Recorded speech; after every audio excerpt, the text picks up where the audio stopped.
ઘનશ્યામ મહારાજની જય,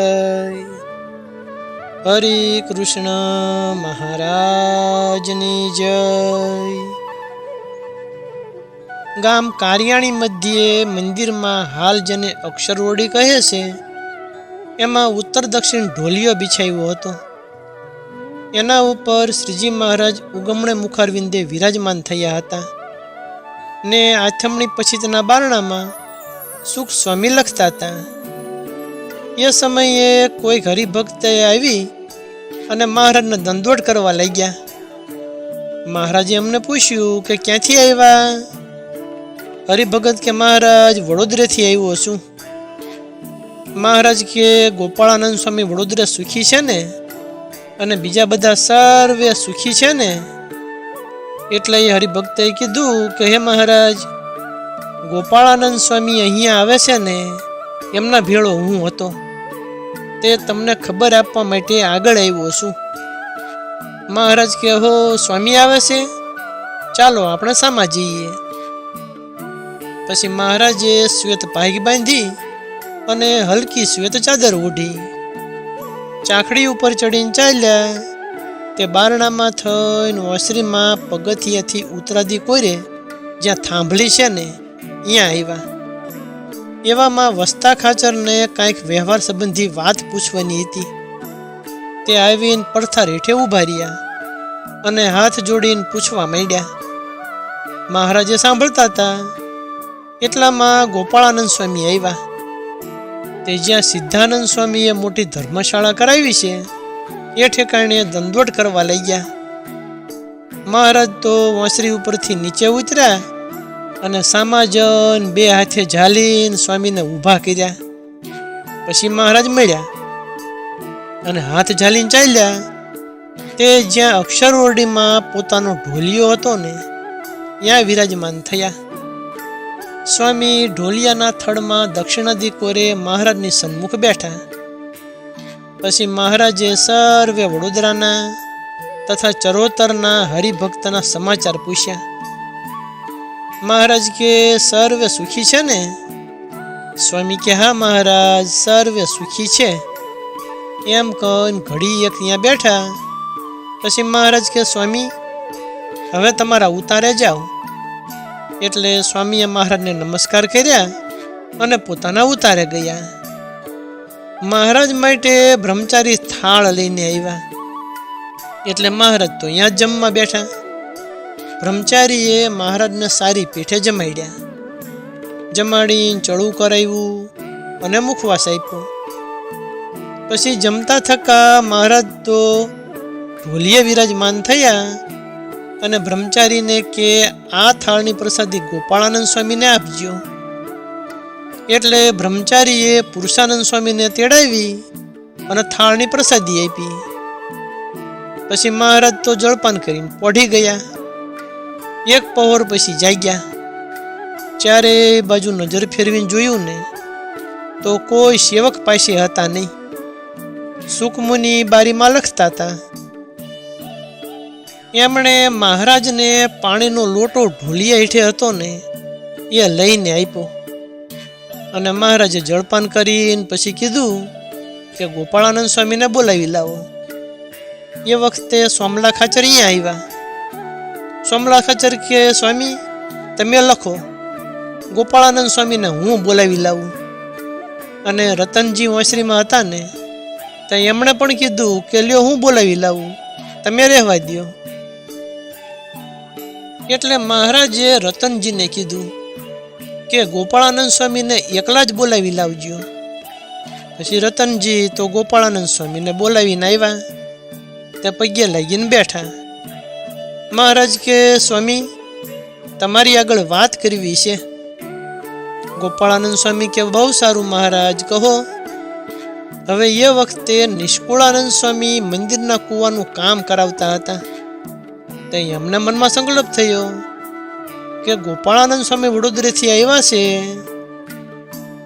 તે મહારાજ એમને કાંઈક વાત કરશે ખરા, માટે વાત સાંભળવા હું જાઉં. એમ ધારીને ગયા અને મહારાજની આગળ જઈને બેઠા. મહારાજ કે કેમ સ્વામી તમે અહીંયા આવ્યા? તમે દાડિયા પાસે જાઓ, તમે નહીં હોય ને તો દાડિયા કામ નહીં કરે. એટલે સ્વામી તો ઉઠીને ત્યાં ગયા અને વળી પાછો ફરીવાર સંકલ્પ થયો ને તે મહારાજની પાસે આવીને બેઠા. મહારાજ કે સ્વામી, તમારા વિના કામ નહીં થાય, તમે જો અહીંયા ઊભા રહો તો બમણું કામ થાય. એટલે સ્વામી ગયા અને કામ ચાલતું કરાવી અને વળી પાછા મહારાજ પાસે આવીને બેઠા. એટલે મહારાજે ત્રીજી વાર કીધું કે સ્વામી, તમે અહીંયા આવ્યા પણ ટિપ્પણી મોડી બોલે છે. પછી નિષ્કુળાનંદ સ્વામી પાછા કારખાને ગયા અને સ્વામીએ જાણ્યું કે મહારાજ પાસે બેસીશ ને તો મહારાજ મને અહીંયા મોકલશે. પછી વાત સાંભળવા માટે બારણાના થડમાં બેઠા. મહારાજે ગોપાળાનંદ સ્વામીને વાત કરવા માંડી. મહારાજ કે સ્વામી, અમે અક્ષરધામમાંથી અહીંયા આવ્યા તે આ 6 હેતુ લઈને આવ્યા છીએ.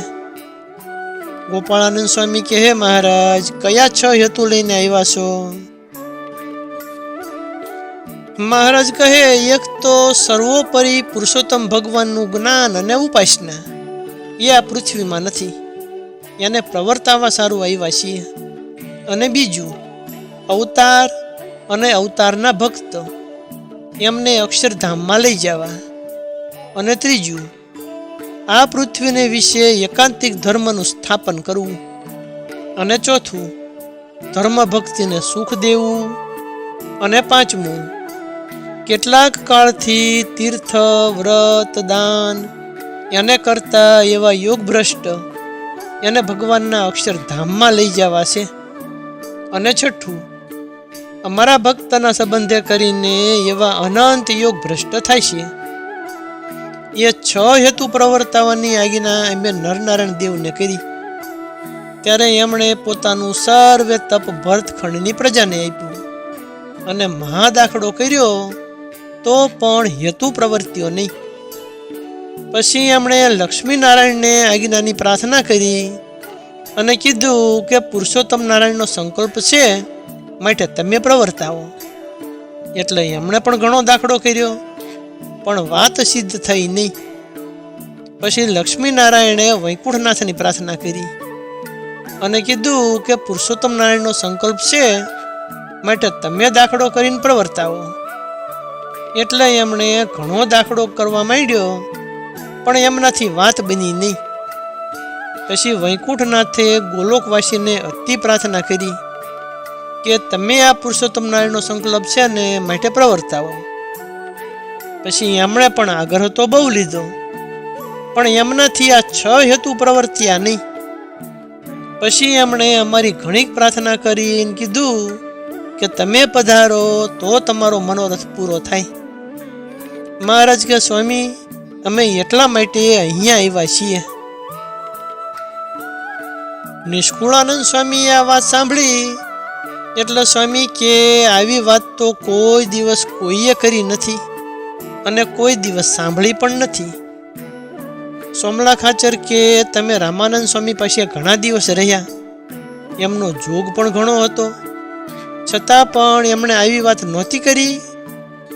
નિષ્કુળાનંદ સ્વામી કે અમારી પાસે આવી વાત કોઈ દિવસ કરી નથી.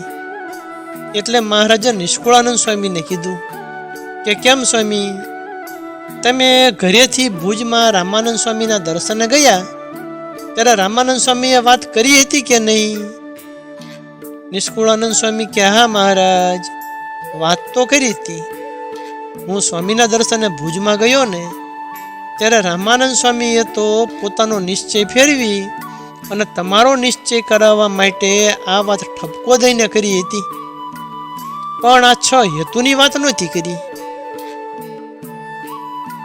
સોમલા ખાચરે નિષ્કુળાનંદ સ્વામીને પૂછ્યું કે હે સ્વામી, તમે ભુજમાં રામાનંદ સ્વામીના દર્શને ગયા ત્યારે સ્વામીએ શું ઠપકો દઈને વાત કરી હતી? નિષ્કુળાનંદ સ્વામી કે મહારાજ લોજમાં આવ્યા અને મુક્તાનંદ સ્વામી પાસે રહ્યા. પછી તરત જ રામાનંદ સ્વામીને અંતર્યામીપણે ખબર પડી કે શ્રીજી મહારાજ પધાર્યા છે અને હવે આપણી ચિંતા ઉતરી. સ્વામીને તો પરમ આનંદ થયો પછી સર્વે હરિભક્તો ઉપર કાગળ લખ્યા કે લોજમાં તપસ્વી આવ્યા છે, એમના દર્શન જજો. નિષ્કુળાનંદ સ્વામી કે મને તો વિચાર થયો કે એવા તપસ્વી તો ઘણાય આવે છે, માટે હું તો રામાનંદ સ્વામીના દર્શને જાઉં. આવું વિચારી અને હું તો ભુજ ગયો. રામાનંદ સ્વામી એ વખતે ઢોલિયા ઉપર સૂતા હતા અને હરિભક્ત આગળ વાત કરતા હતા. તે મને દેખીને મોઢા ઉપર ઓઢતા નથી અને ઘણા હેતથી મને બોલાવ્યો. સ્વામી કે હું તો પગે લાગીને બેઠો. પછી રામાનંદ સ્વામીએ કીધું કે લોજ તપસ્વી આવ્યા છે, એમને દર્શને કેમ ગયા નહીં અને તમે અહીંયા આવ્યા? નિષ્કુળાનંદ સ્વામી કે હે સ્વામી, તમને મેલીને લોજ શું કરવા જાઓ? એવા તપસ્વી તો ઘણાય આવે છે, આપણે સદાવ્રત આપીએ છીએ ને તો સાધુ સંતો આવતા જ હોય છે. હું તો આવી રીતે જાણી અને તમારા દર્શને આવ્યો છું. રામાનંદ સ્વામી કે તમે બહુ ખોટું કર્યું, તમારે લોજ જવાનું હતું. એમ કહીને બીજા હરિભક્ત આગળ વાત કરવા લાગ્યા. સ્વામી કે ઘડીક રહીને મારા સામું જોઈ અને પછી મને કીધું કે તમે બહુ ખોટું કર્યું. નિષ્કુળાનંદ સ્વામી કે મહારાજ મેં શું ખોટું કર્યું? રામાનંદ સ્વામી કે લોજ ગયા નહીં ને એ ખોટું કર્યું. ગયા હોત તો તપસ્વીના દર્શન થાત અને બહુ મોટો લાભ મળત. નિષ્કુળાનંદ સ્વામી કે મેં તો સ્વામીને કીધું કે તમે વારે વારે કહો છો તે તપસ્વી કેવા મોટા છે? સ્વામી કે અતિ મોટા છે. નિષ્કુળાનંદ સ્વામી કે કેવા? વ્યાપકાનંદ સ્વામી જેવા? રામાનંદ સ્વામી કે એ તો શું એમની આગળ ગણતરીમાં? નિષ્કુળાનંદ સ્વામી કે હરિદાસજી જેવા? રામાનંદ સ્વામી કે હરિદાસ તો શું એમની આગળ ગણતરીમાં? પછી નિષ્કુળાનંદ સ્વામી કે રામદાસજી જેવા? રામાનંદ સ્વામી કે રામદાસજી એ તો એમની આગળ કાંઈ ગણતરીમાં નહીં. નિષ્કુળાનંદ સ્વામી કે તો શું મુકુંદાસજી જેવા? રામાનંદ સ્વામી કે મુકુંદાસજી પણ એમની આગળ કાંઈ ગણતરીમાં નહીં. નિષ્કુળાનંદ સ્વામી કે રઘુનાથદાસ જેવા? રામાનંદ સ્વામી કે એ તો એની આગળ કાંઈ લેખામાં નથી. પછી નિષ્કુળાનંદ સ્વામી કે હે સ્વામી, એ તપસ્વી શું તમારા જેવા છે? રામાનંદ સ્વામી કે હું પણ એમની આગળ શું ગણતરીમાં? મારા જેવા તો અનંત છે. નિષ્કુળાનંદ સ્વામી કે આ સાંભળ્યું તે મને તો સંશય થયો કે આ સ્વામી શું બોલે છે. પછી તો બહુ વસમું લાગ્યું અને બીજા હરિભક્તો આગળ રામાનંદ સ્વામી તપસ્વીની વાતો કરતા જાય અને રમૂજ કરતા જાય. વળી પાછા નિષ્કુળાનંદ સ્વામી સામું જોઈને કીધું કે તમે બહુ ખોટું કર્યું. નિષ્કુળાનંદ સ્વામી કે હે સ્વામી, તપસ્વી આવડા મોટા છે ને એવું તો મેં જાણ્યું નહોતું, નહીં તો જરૂર લોજ જાત. એવામાં કોઈક સુતાર હરિભક્ત આવ્યા ને તે રામાનંદ સ્વામીને કીધું કે આજ મારું નોતરું છે અને થાળ કરાવું છું.